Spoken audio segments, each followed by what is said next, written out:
Okay. This morning with me, I've got Okay. Justine Caines. She was Maternity Coalition President from 2002 to 2005, and then again from 2006 to 2009.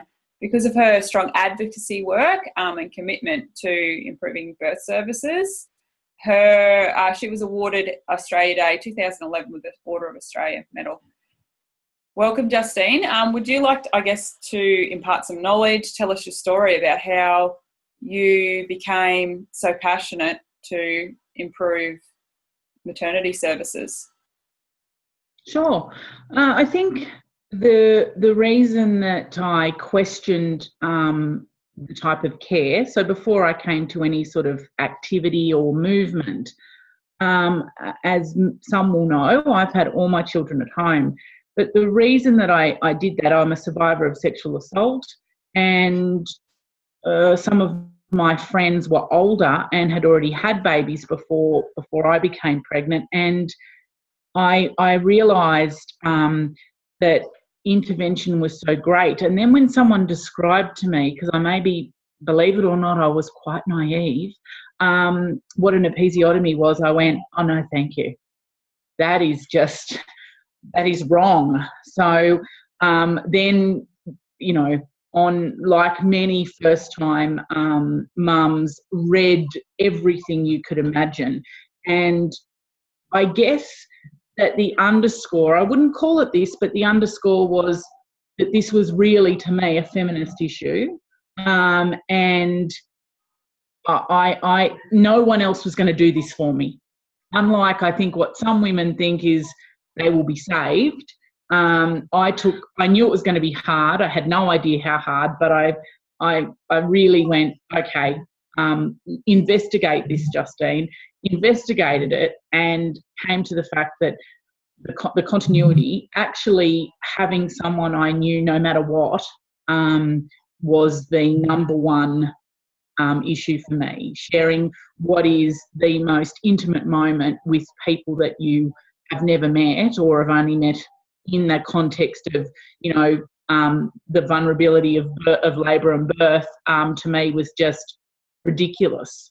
So call me a trendsetter in that respect, but that then led to making the choice, and the outcome was so very, very good. And I think the next step was going to my very first mothers group, just a local community one, so I didn't really know anyone at that stage, and they said, oh, we missed you on the hospital rounds. I said, oh no, I didn't go. And the response, the shunning, the response, when I wanted to shout it from the rooftops, and I was the only one in the room that had a positive birth story. Now, it's not a competition, but it was like, really? Again, quite naive to all of that.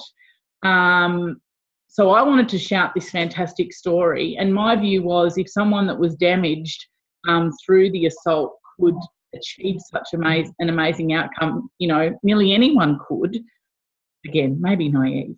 But then obviously in 2000 to 2001, there was the indemnity crisis. And I worked as a political advisor, and I remember saying to my midwife, I wonder what I can do. Possibly there was some brain function issue at that time. I wonder what I can do. So clearly that, we then started, because what my skill was media and political engagement. And it was really about helping Maternity Coalition move from an effective local support network for women and midwives to a political advocacy organisation. And what were some of the things you engaged with politically, or how did you help that organisation gain some traction?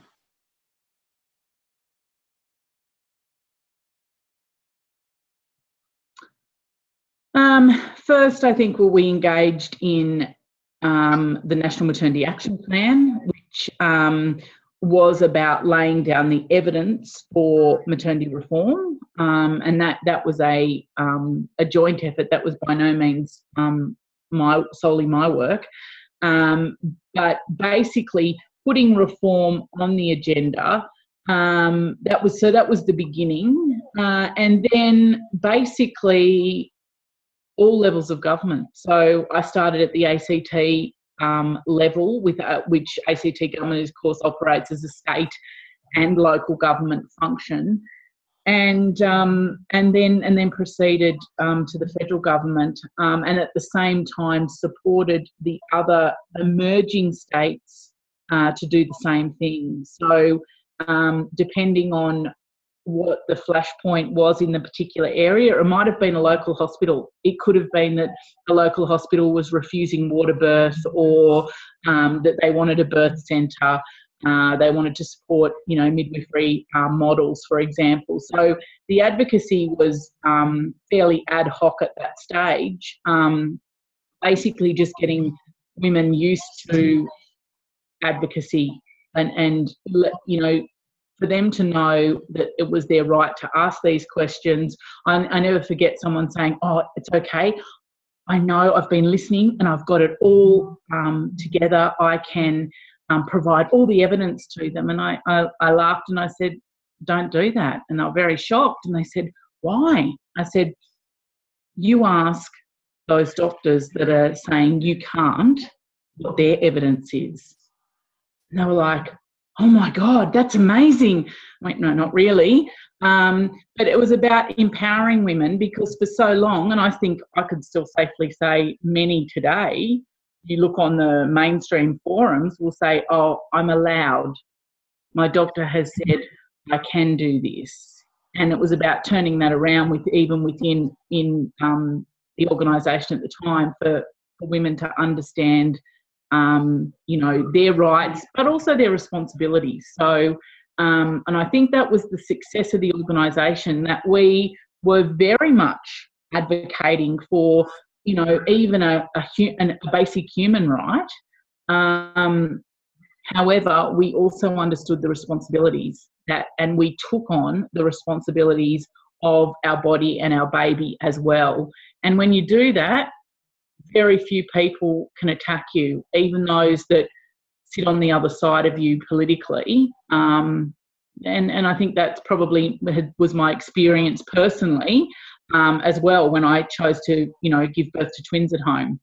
I researched, I had all contingencies covered, and ultimately I took responsibility. But I also exercised my right to have registered midwives attend me at home. So, yeah, I think that's a very powerful combination.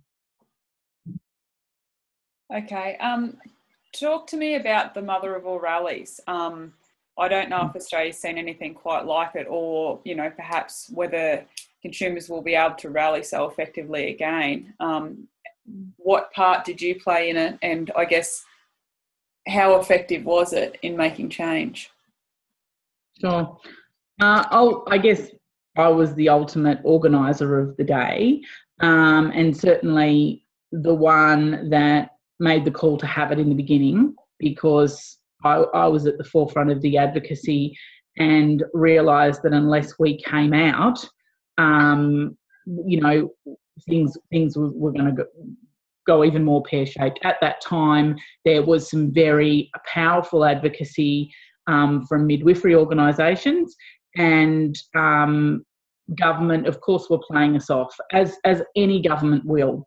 So it was very important that our organisation lead the agenda. Yes, at the time it was very specific around home birth.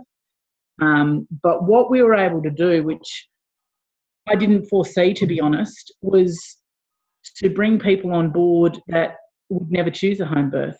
And I think that is very, very powerful. Women said to us over that time, "I may not make the choice that you make, but I absolutely respect your right to make that choice, and I'll therefore support you." I mean, the classic story you've probably heard is a woman that travelled from Cloncurry in Western Queensland with her mother. She was 19. A midwife we knew sat next to her on the plane on the way down, and that was the only way we knew of her existence. She came with her mother. She travelled from Cloncurry to Canberra. She worked at the local IGA. She had never had a baby, and yet she came all that way to support our action. I've got goosebumps just saying it, because that to me is really, really powerful when women unite on that level. And I don't think we had seen that. And I was particularly saddened before that leading feminist organisations hadn't supported our work.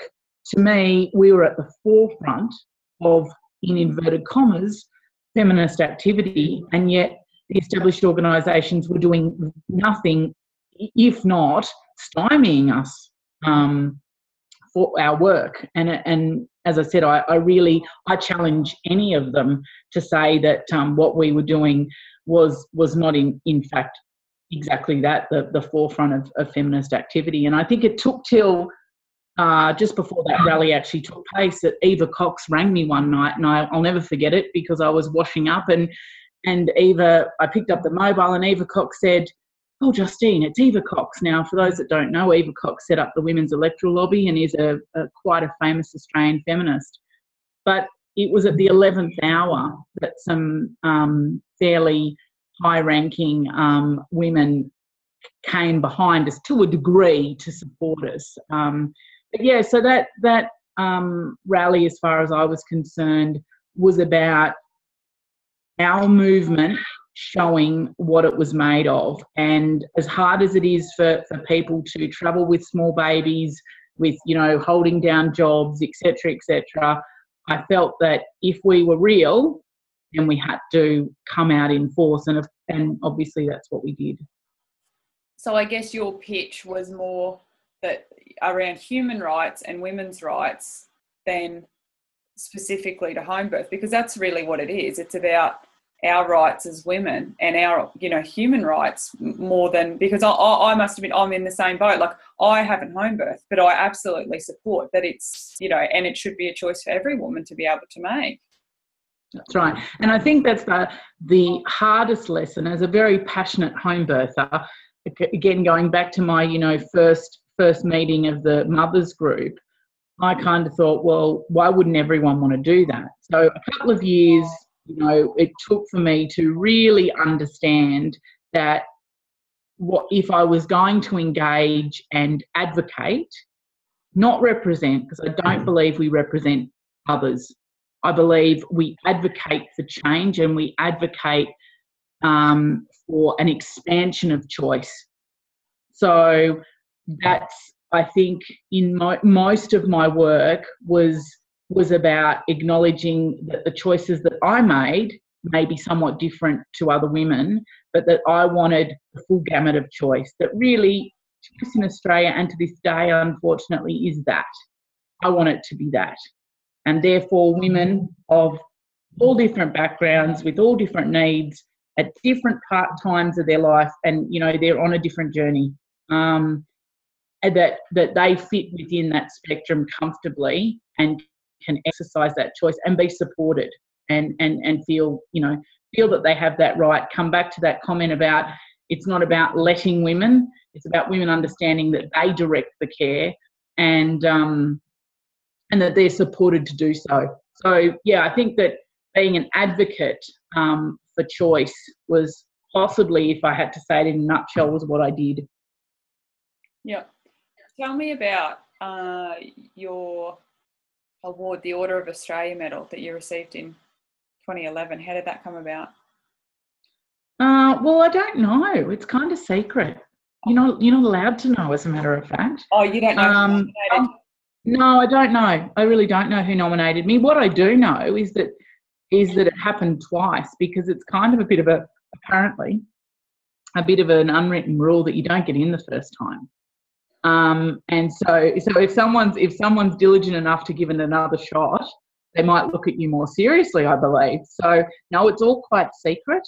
I've obviously got my suspicions, and thank the person so, but I don't know. And but what I do know also is it's roughly around that you have to give about 10 years of your life as a volunteer, pretty much. So, I just remember, I'll share this bit. I got an envelope that had the beautiful gold crests on the front, and it was a very high quality envelope. And I can still see myself at the mailbox, and I went, oh my God, I must be getting invited to a really good party. This is cool. What is in this envelope? This is obviously, very cool. And it says in the letter that you're not allowed to tell anyone. Again, very secret, but very genuinely.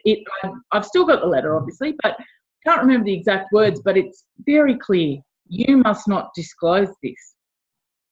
I'm going to have to out myself. Well, I did, but I only disclosed it to my mother. So I guess it wasn't public. It was quite private. But I got on the phone and I said, "Oh, Mum, you wouldn't believe it."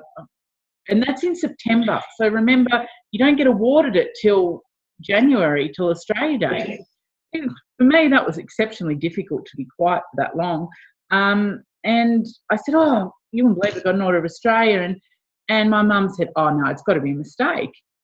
Thanks, Mum. It wasn't a mistake when she had champagne at Government House with Quentin Bryce. She felt that it was real then. So it was an amazing honour. And, and as I said at the time, and I will always say, my family and the many other supporters, also take that award as well very much, because you cannot do the work that I did without an exceptionally supportive family and without an amazing group of individuals. And that was, at that time, Maternity Coalition was an amazing group of individuals working together with very different skills, but nonetheless complementary. So very, very proud of the group that we were then. And I guess talking about having that supportive family and network of friends and I guess fellow advocates, you've got 8 children. A lot of people, I know myself with 3, oh my goodness, I've got hands full. How am I, juggling all this stuff? How did you manage it? I mean, amazing, I think. Yeah, with great difficulty. I won't say any otherwise, but I actually paid for childcare to be a volunteer, and I'm not sure that there's many people that have been that ridiculous, because I treated the presidency as a full-time job, and I know that most people can't do that, so I'm not big noting there. But the work was so huge, and I felt if I was going to do it, I was going to give it my all. So yeah, I literally had a job all that time, and treated it accordingly, because my view was, if we, and I'm not into sport, but I know people love sport analogies, that we were participating in the first grade. We weren't, bench warmers, reserve. If we were going to take on the likes of organisations like the AMA, highly resourced, incredibly powerful, then we had to do it on their level in exactly the same way. And as I said, I know that that's immensely difficult for most people, but that's how I did it. And I did have, so I had, paid help to help with the kids. And I just remember every single evening after the kids were in bed, again, I went back to work, to the computer. So I was fairly, ordered and structured, and it was my life. It was, I didn't go to yoga, I didn't go running, I didn't do anything else except that. So not overly healthy for the viewers at home, but it got the job done for some period of time, I guess. Yeah, great. So how has that, I guess, and this is more human interest, so how has that shaped what you're doing now?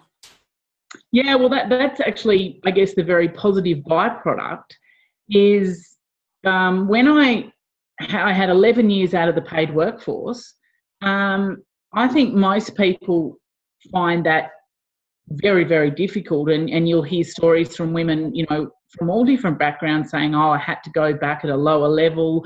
I couldn't work the way I used to. It took me years, to obviously get back." It took me less than 6 months, and in fact, so all of the skills that I attained through the political advocacy. Now, I did work as an advisor to a politician before having children, so it's not that Maternity Coalition work simply transformed me, but my goodness, it gave me a huge amount of experience and that I drew upon. And I remember someone saying to me, oh, look, there's no way you'll be able to work at that level because you're only a volunteer. And I was just like, bollocks to that. I wasn't, I am not, I remember thinking, I was a bit scared because, yes, I was a volunteer, but I turned it around. And I would say to people on job applications and at interview around particularly motivating people and managing, I don't really like that word, but it is much harder to motivate and manage volunteers. They don't have to be there. So I was able, and also, I mean, I've met professional lobbyists over the years that said, you did what? You fronted Senate inquiries, the baby in my hand, the baby had the pencil in the mouth, the senators were all aghast because the baby had the pencil in his mouth. And I looked at them and from the footage and I said, oh, it doesn't work. It's not the pointy end. It's okay. He's just sucking the other end. The lobbyist explained to me that people that did that professionally would get a couple of $100,000 a year. And then I said, oh, really? I said, well, wait a second. Not only did we front that inquiry, but at that time, it has been broken subsequently, we actually broke the record for the greatest number of submissions ever received by the Senate. Now, it has been broken by marriage equality, and we'll probably expect that. But a bunch of women sitting at home raising their children broke the Senate record for Senate submissions, and particularly around birthing rights and home birth. I think that's a bloody good effort. And that the lobbyist said to me, you need to be charging, and you need to be charging high hourly rates. So slowly I've got to that place. So it has been, I guess, the pain and the hard work has paid off considerably. What the downside is, and I only said this yesterday, I lived a life of passion and I miss that. I don't live a life of passion anymore, and I am a passionate being. So that's sad. And if I could get paid, maybe not quite as much as I get paid now, but if I could get paid to do passionate work, I'd be there in a heartbeat. That would be my choice. So, and I'm always thinking about how possibly I could incorporate paid work into what I think will be my life. I know Vicky Chan says it, and as a midwife I understand, but I also feel it very strongly. I feel that, and I still call me, ridiculously optimistic, but only yesterday again, and I work in a major health setting, so I have exposure to midwifery and to maternity reform to a degree, not as part of my daily job, but I get to discuss it and see people that are engaged currently. And I still believe that we can do good work. I'm not bitter. I'm not jaded. I understand the enormity of the task. I get the politics, but I'm still optimistic. I still believe. And that's why I think I can adequately say it will be my lifelong passion. Awesome. Very inspiring. Thank you. I'll